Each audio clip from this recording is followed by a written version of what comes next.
Dane, welcome to the club. Thank you for chatting to us today. No, thank you for having me. No problem. Firstly, what made you want to join the club? There came a time just recently.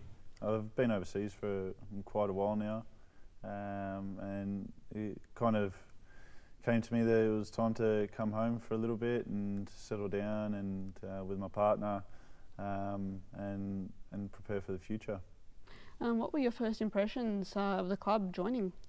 No, the Gully's always been known to be a big club, well run, and it also helps that I know Arthur Pappas from years ago when he was coaching at Oakley. We worked together, and before that at the AIS, and also Sean Ontong. We've known each other for a very long time, and that was pretty much which swayed me to come to Green Gully. First game back since September, playing 90 minutes on a Friday. How did it feel being out there? No, it felt great to be out there, to be honest. Yeah, it's been a long time since my last game. I got injured and needed an operation, which took a while to heal from. But yeah, through monitoring with Arthur and the other guys at the club, the medical staff, I was able to get through 90 on Friday, which was good. What were your first impressions of the playing group? No, it's a very good playing group for me. Not just it's a very young playing group, but in a sense, I still think that there's some extremely mature players there who definitely have the potential to play elsewhere. In my eyes. What were your, I guess from a personal standpoint, what do you want to achieve at the club? Obviously, we want to try and help I want to try and help the club get back up to the top where it was a few years ago when they were winning championships. I think with the core group that we have at the moment and the coaching staff and the facilities available to us now, I definitely think it's possible. But yeah, I think nobody wants to lose.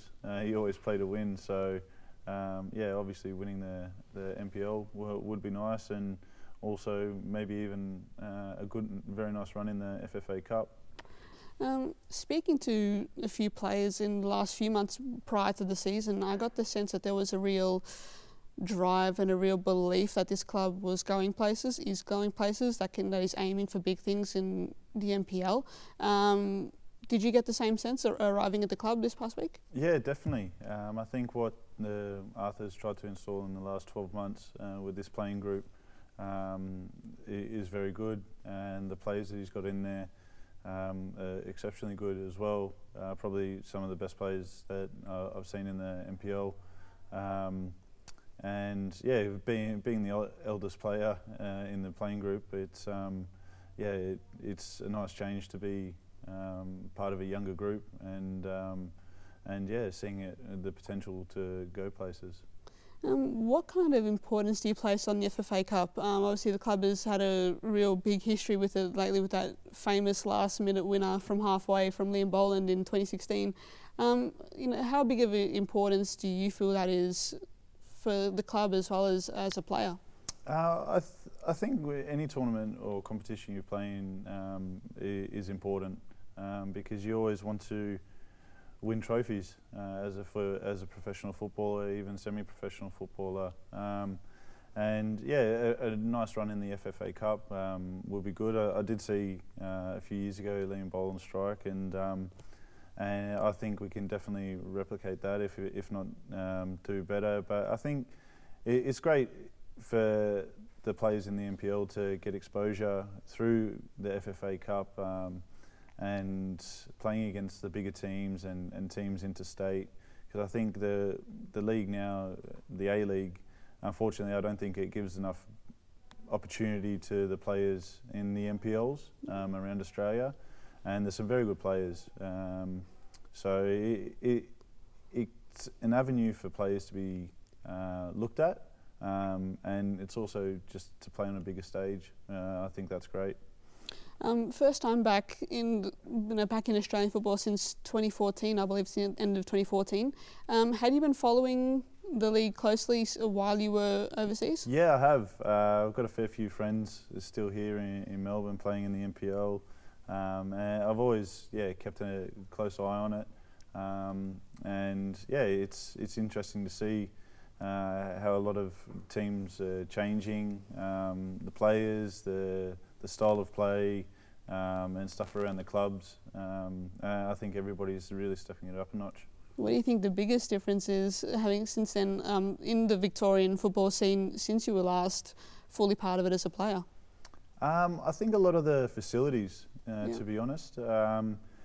It's not like before when you'd play on a cow paddock. It's all the clubs want to play nice football and knock the ball about, and they know that they need good training facilities and also a good playing pitch, and also like a lot of the teams are into the sports science side of things now, with the recoveries, with the prehab, and I think it's great.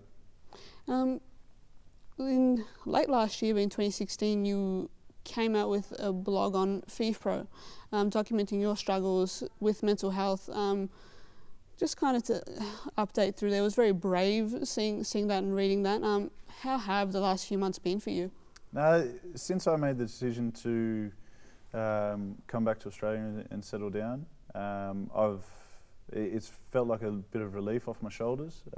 Living away from home and family and friends for a very long time, it feels great to come back and live my life basically.